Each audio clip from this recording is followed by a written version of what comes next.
right, here we are again, another episode of the Wing It Worldwide podcast. My name is Scott McKay. And I'm Emily McKay. And today we're going to Siem Reap, Cambodia. Oh, that's exotic. You know, here's the thing about Cambodia in general. 8 years ago, no one had ever been. Now everybody wants to go there. Everybody's going there. It's like at the top of everybody's bucket list. I remember the first time I heard about it. Not Cambodia, but of Angkor Wat. Oh, yeah, absolutely. I saw that, and what did I tell you? Ooh, I want to go there.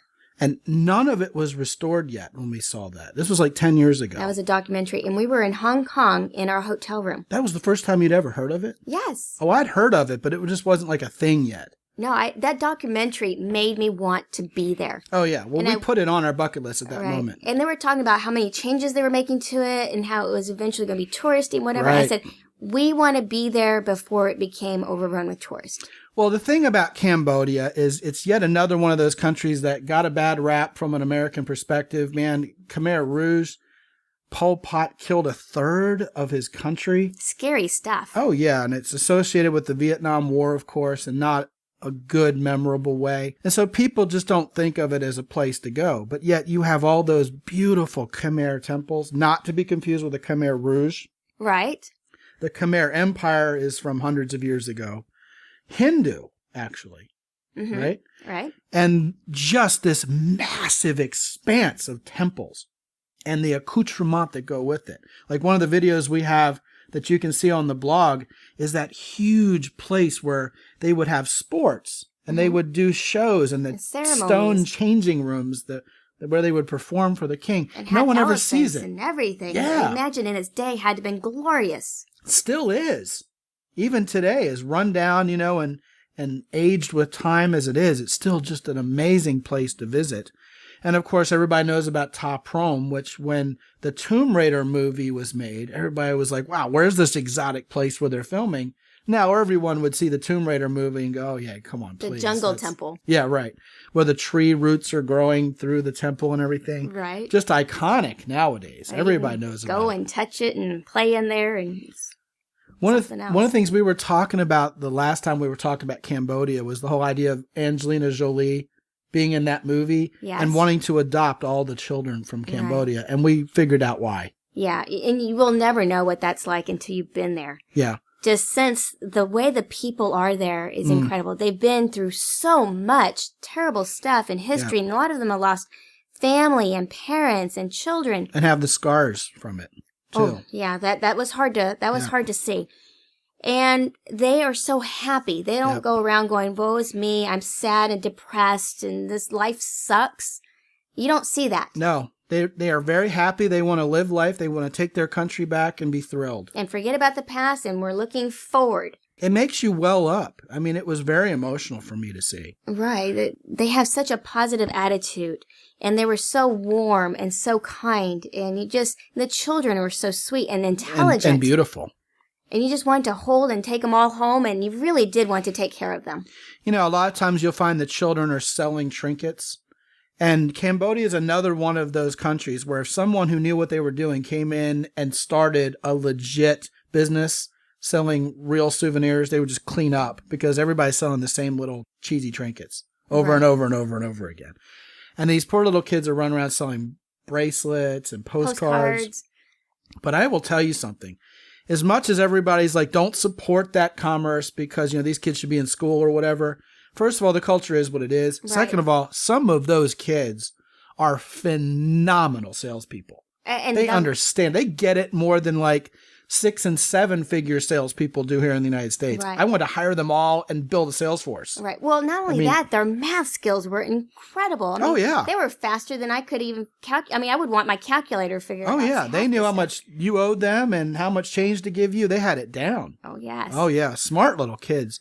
And we happened across a whole family and we realized they were all kids. They were all orphans. Mm-hmm. And they were running an impromptu orphanage together and the older kids were taking care of the younger kids. Mm-hmm. And they had the little stalls where they sold their stuff, where there'd be shirts and dresses and bracelets, you name it. All the little trinkets that were there was to support them and the little ones. We couldn't help but think while we were there that we wanted to give back. And one of the things that they suffer from in Cambodia is the lack of clean water, like you hear about with Charity Water and other organizations that mostly serve Africa. Mm-hmm.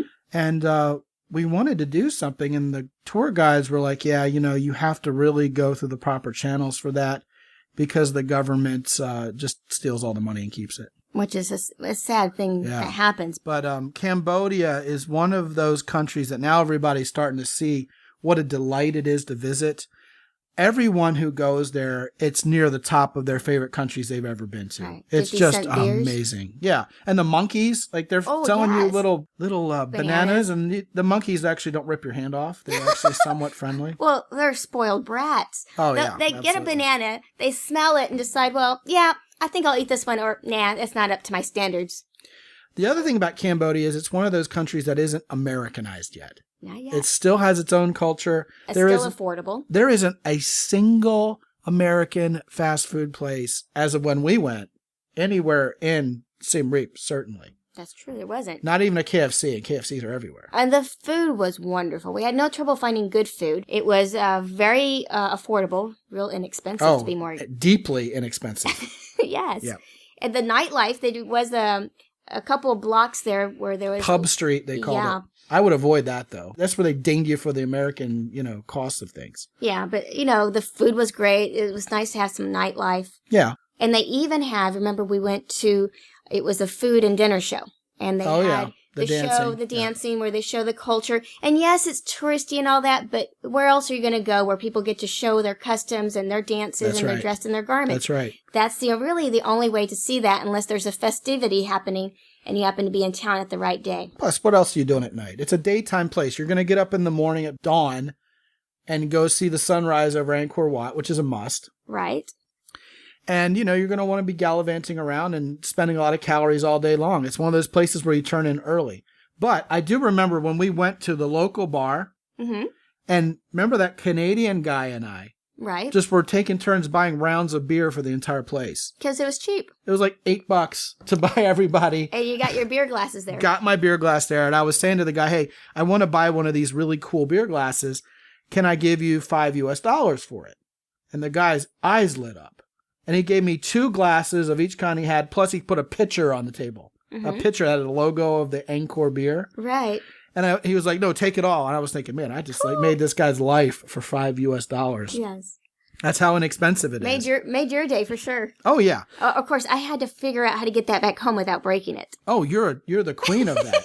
You're the female ninja of that. Oh, you're welcome. Yeah. Bubble wrap and creative folding of clothes and everything to get my beer glass collection home. No kidding, right? Lots of dirty socks. Speaking of beer, there's something funny over there that no one ever talks about on travel shows. The predominant beer brand is Angkor. Yes. Angkor, like Angkor Wat. Well, some, particularly industrious entrepreneur started a brand of beer called Anchor, Anchor, with an anchor on it. And they pronounce it Anchor. Right. Just so that people know what beer to order. Right. It's hard to order there unless you know exactly what you're pronouncing and making sure you order the right one. Well, basically it backfired on the entrepreneur because he was going to think, oh, I'm going to have Anchor beer and people are going to ask for Angkor beer and they're going to give him mine, Mm-hmm. But what happens is even when people want his beer, they're giving them the Angkor beer because Angkor beer is just ubiquitous. It's the national drink, It's always amazing to me how everybody has great beer, or at least has beer. Every country has beer. It's the thing that ties us all together. Is beer.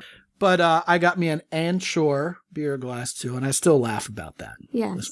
Remember the floating village? Yes. I didn't want to touch the water. And this is water that they drink. And there's kids, I want to say rolling up to you, but floating up to you, and the little kid's got a snake wrapped around her, and they're trying to have you give her money and stuff. One thing that sticks with me about the floating village was when we got on the boat to go there, it happened at kind of like a little depot for tourists, and you all float out there and see it and come back. That's right. I know what you're going to say. Right. We get back. Oh, there's the crickets. There's a timer. Let me finish my thought. We get back, and there's this guy giving us these little plates, the souvenir plates. Done. Right. And we're thinking, we're not in the mood to buy trinkets. No, we already spent. No, thank you. But when you look at the trinket, he shows you this thing. It's a picture of yourself on the plate. And a good picture of you. Right, with Angkor Wat in the background. So in stealth mode, this guy took a picture of you, fired a plate in the amount of time it took you to see the village, which is like an hour. That guy earned his money. We bought it. That plate is sitting in the living room. It's like, I tell everybody had to have about it. That is the coolest souvenir operation ever. Right. Smooth. Yeah. Amazing. Amazing. Stealth mode. Yeah. Siem Reap, Cambodia, we could go on and on about. We didn't even pretty much touch the temples. There's so much more to talk about, including our guide who slept in and was drunk. Right. When he was supposed to meet us at the airport. The airport was brand new and beautiful.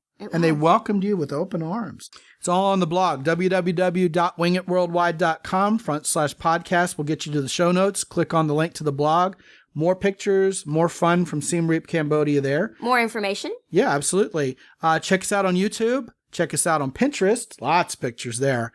And check us out on Facebook and Twitter. All you need to remember is Wing It Worldwide, all one word. And we nailed all of those usernames for all of those services. That's right. Woohoo. And if you like the show, please give us a 5-star review on iTunes or Stitcher. Let us know you're out there. It'd be very much appreciated. Until we talk to you again real soon, this is Scott. And this is Emily. Be good. And have fun.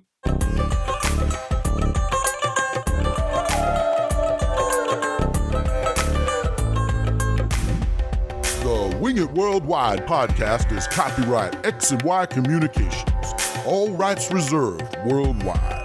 Remember, you can go to the show notes page at www.wingitworldwide.com/podcast. There you'll find out much more about all the destinations talked about by Scott and Emily on this show.